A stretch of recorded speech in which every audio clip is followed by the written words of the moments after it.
بسم اللہ الرحمن الرحیم۔ آج کی سیشن ماحولیاتی آلودگی اور کوڑا کرکٹ کی کثرت اور ان مسائل کا حل کے بارے میں پریزنٹیشن دی جائے گی۔ ماحول کی آلودگی کی بڑی وجوہات میں کوڑا کرکٹ کی کثرت اور اس کا کھلے عام پھینکنا شامل ہے۔ کوڑا کرکٹ کئی ذرائع سے پیدا ہوتا ہے، مثلاً گھروں میں پلاسٹک کے لفافے، پھلوں سبزیوں کے چھلکے، خالی ڈبے، بچوں و باسی خانہ، ہسپتالوں کا استعمال شدہ مواد وغیرہ ان میں شامل ہیں۔ صنعتی کارخانوں اور گاڑیوں، ورکشاپوں کی فاضل اشیاء بھی کوڑا کرکٹ میں شامل ہیں۔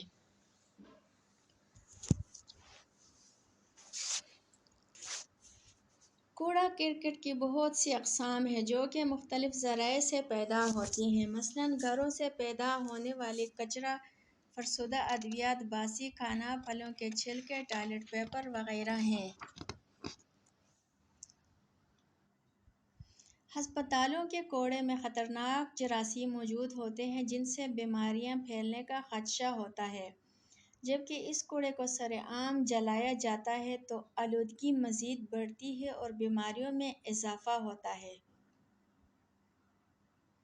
ہسپتالوں کے کوڑے کو صحیح طور پر تلف کرنا چاہیے تاکہ اس کے مضر اثرات سے بچ سکیں۔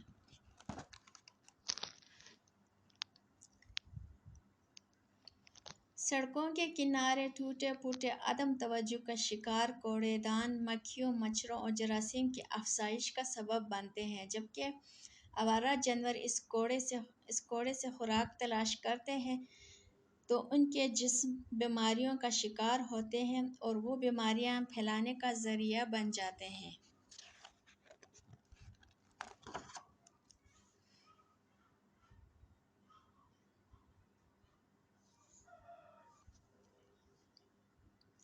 گدے، پیڑوں، اونٹوں اور دوسرے چوپایوں کو انسانوں اور سامان کی آمد و رفت کے لیے استعمال کیا جاتا ہے۔ یہ نہ صرف ٹریفک کے لیے باعث زحمت ہے بلکہ سڑکوں پر کثیر مقدار میں غلاظت کا سبب بھی ہے۔ جیسے گدھوں اور گھوڑوں پہ وہ ٹانگیں وغیرہ چلاتے ہیں اور یہ ماحولیاتی آلودگی میں اضافہ کرتے ہیں۔ پلاسٹک کے لفافوں کی وجہ سے ماحول کو بے شمار مسائل کا سامنا ہے، جبکہ اڑتے ہوئے لفافے نہ صرف ماحول کو بدنما بناتے ہیں بلکہ یہی لفافے نالیوں اور گٹروں کو بند کرنے کا سبب بنتے ہیں اور گندا پانی سڑکوں پر پھیل جاتا ہے، جس سے علاقے کو بدبودار اور بیماریوں کا سامنا کرنا پڑتا ہے۔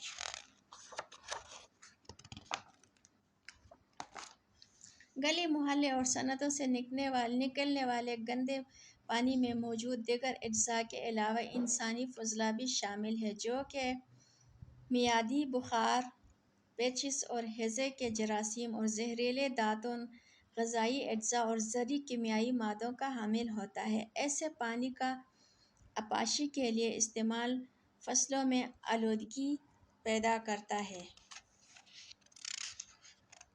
نتیجتاً صارفین کو متاثر کرتا ہے۔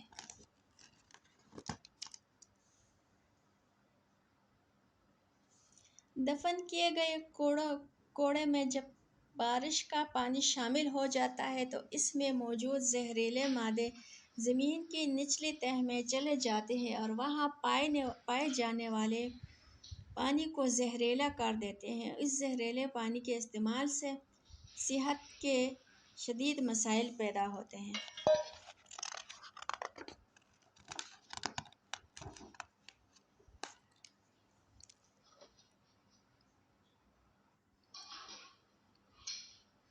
گیلے اور خشک کوڑے کے لیے الگ الگ کوڑے دان استعمال کریں۔ خشک کوڑے میں بہت سی ایسی اشیاء ہوتی ہیں جنہیں بیچ کر زیر استعمال لاکھ روپے کمایا جا سکتا ہے، جبکہ گیلے کوڑے سے اچھی اور سستی کھاد بنائی جا سکتی ہے، جیسے پتے ہیں، سبزیوں کے بچے کچے وہ ہیں ان سے اچھی طرح کی کھاد بن جاتی ہے۔ کوڑے کو تلف کرنے کا بہترین حل یہ ہے کہ اس سے گھریلو اور بڑے پیمانے پر مفید سبز کھاد تیار کی جائے جو کہ عام کھاد سے مقابلتاً سستی اور جس سے لوگوں کو روزگار کے مواقع میسر آتے ہیں۔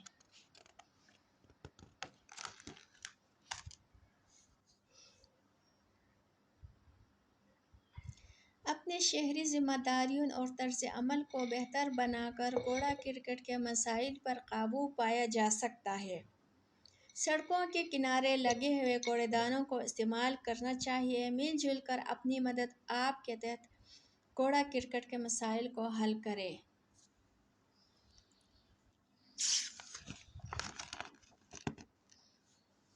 پلاسٹک کے لفافوں کا استعمال بھی کم کرنا چاہیے۔ اس کے بجائے گھر کے کپڑے کے بنے ہوئے تھیلے استعمال کریں۔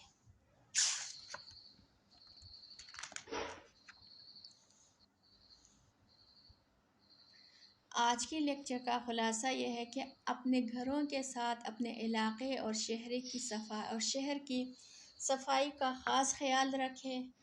کوڑا کرکٹ جگہ جگہ پھیلانے کے بجائے کوڑے دان میں ڈالیں۔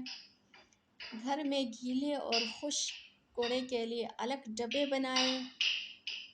دوبارہ استعمال کے قابل اشیاء کو ایک سے زیادہ مرتبہ استعمال کریں۔ پلاسٹک کے لفافوں کا کم سے کم استعمال کیا جائے۔ سودا لانے کے لیے ٹوکری یا کپڑے کا تھیلا استعمال کریں۔ ہسپتالوں کے کوڑے کو درست طریقے سے ٹھکانے لگائیں۔ ماحول سے متعلق معلومات پر خود بھی عمل کریں، انہیں دوسروں تک بھی پہنچائیں۔